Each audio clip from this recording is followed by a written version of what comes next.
Today, I'll be showing you how to unlock any phone from any carrier through a simple and free method. This will work for any brand, including Samsung, iPhone, LG, Motorola, Huawei, or any other. If you happen to have a carrier app installed on your phone, unlocking it will be even easier. After following the steps in this video, you won't need an unlock code.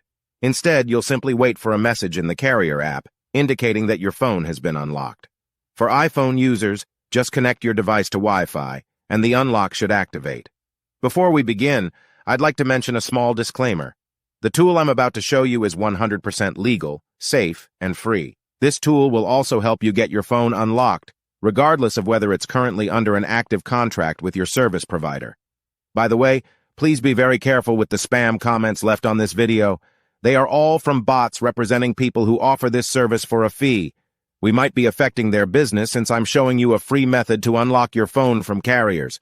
Follow my exact steps from this video, and after that, you will have a phone that will work with any SIM card from any carrier in the world. With that said, let's start. All right, so grab your phone and insert an unsupported SIM card. That means a SIM card from a carrier other than your original one. After powering up your phone, you'll receive a message asking for an unlock code. Once you enter the code, your phone will be fully unlocked and ready to use with any carrier. Here's the best part. You can unlock your phone for free on this website. Just follow the instructions here, and you'll unlock your phone for free using a simple method. Thanks so much for watching this video. See you in the next one.